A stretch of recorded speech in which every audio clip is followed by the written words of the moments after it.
Podcast Strategies, episode 58, Podcasting as an Evergreen Monetization Tool.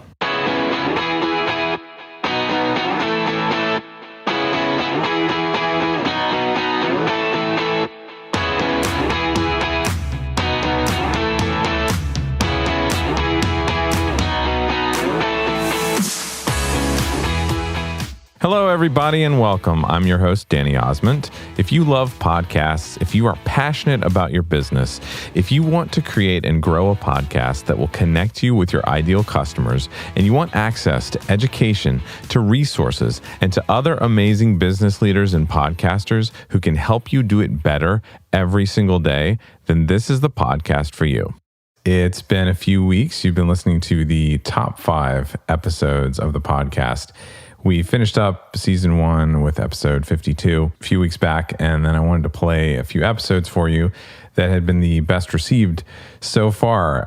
What was I doing during those 5 weeks? Well, I was actually moving from Nashville, Tennessee to Orlando, Florida. And yes, I did move here because of Disney World, many other reasons, but we were coming down here once or twice a year anyway. My kids really enjoy it. I probably enjoy it way more than they do. But we were tired of winter and wanted to get away and live in a place where I can look out the window and see palm trees while I'm working. And that's exactly what I'm doing right now, is looking at some nice palm trees. It is summer here, though, so it is a little hot. And we are doing our best to adjust to the slight temperature change. Believe it or not, Nashville, whether it's climate change or whatever, Nashville is pretty much the same temperature as Orlando, and you don't get the daily thunderstorms to cool things off a little bit like you do here in Orlando. So we're really happy. We are so close to the Magic Kingdom at Disney World that the fireworks shake our house at night, and we can hear the trains and we can hear the water pageant at night. So if you know Disney World, Walt Disney World, that gives you an idea of how close we are. So I want to dive back in. This is season 2 now, sort of officially, unofficially. I don't know if I really need to use season designations. As a podcast producer, podcast strategist, it's one of those things where some shows it's good to use seasons, some shows it doesn't really do anything to help you or not. But let's call this the first episode of season 2, episode 58. Today, I want to talk about something that I've been sharing in a keynote presentation, a session that I've been giving recently at some conferences.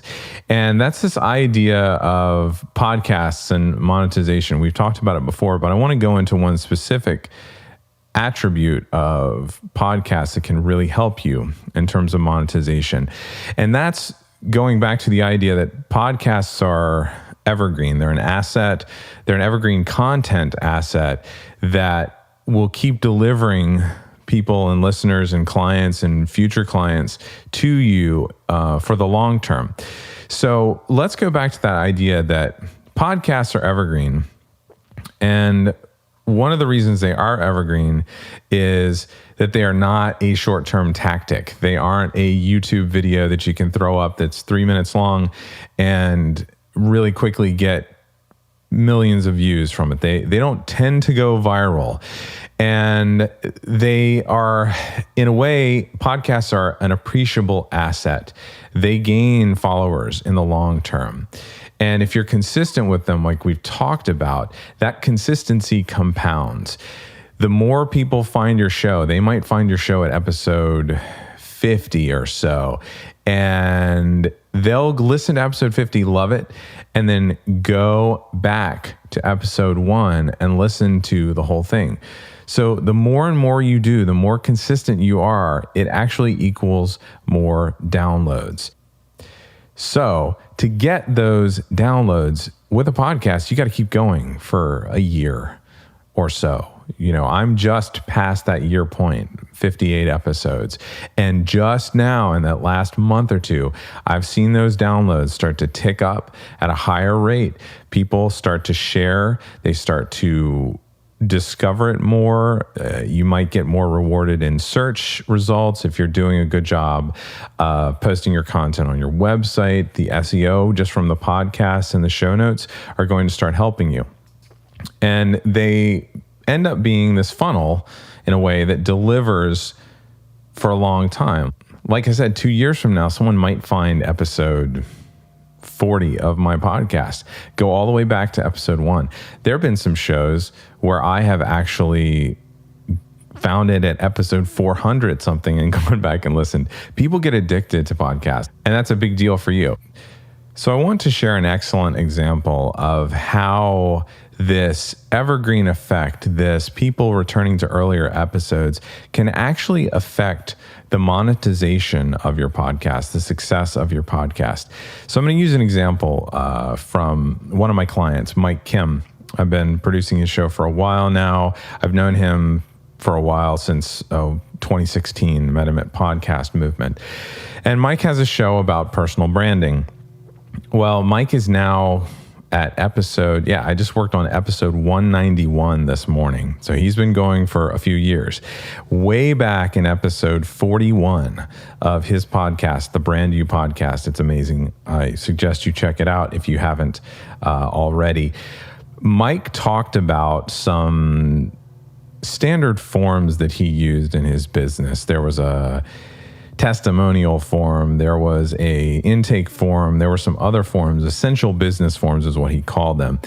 And this is way back in July of 2015. Mike, after that podcast, put up on the podcast page of his website, the episode page, he put up an opt-in for people to be able to purchase these forms, something like $49 or something like that.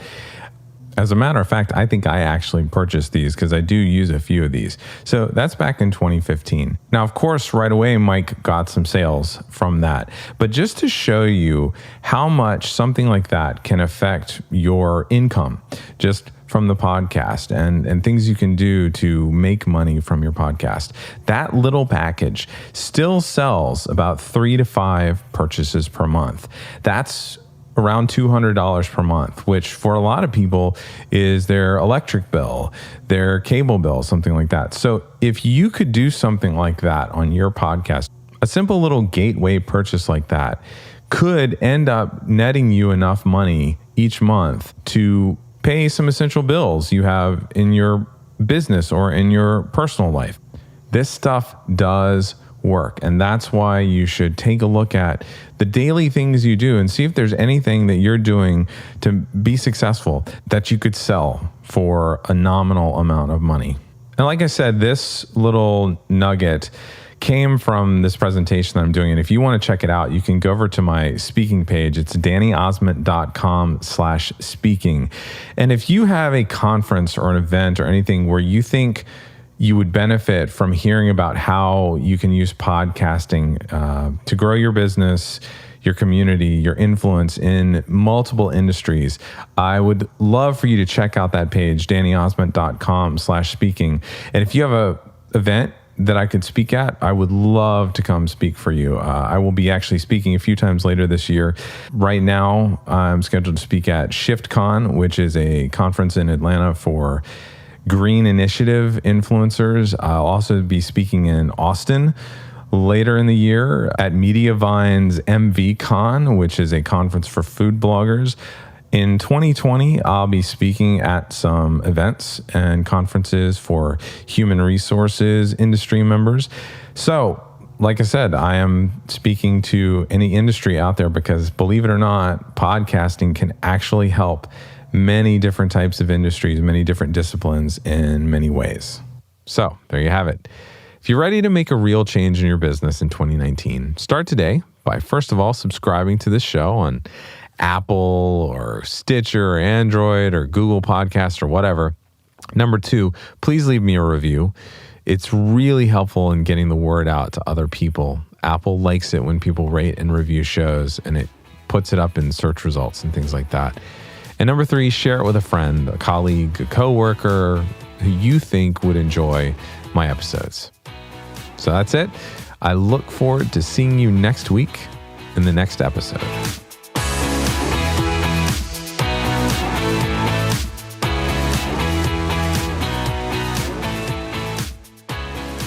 What are you an expert at? If you have a podcast, chances are your show features your area of expertise.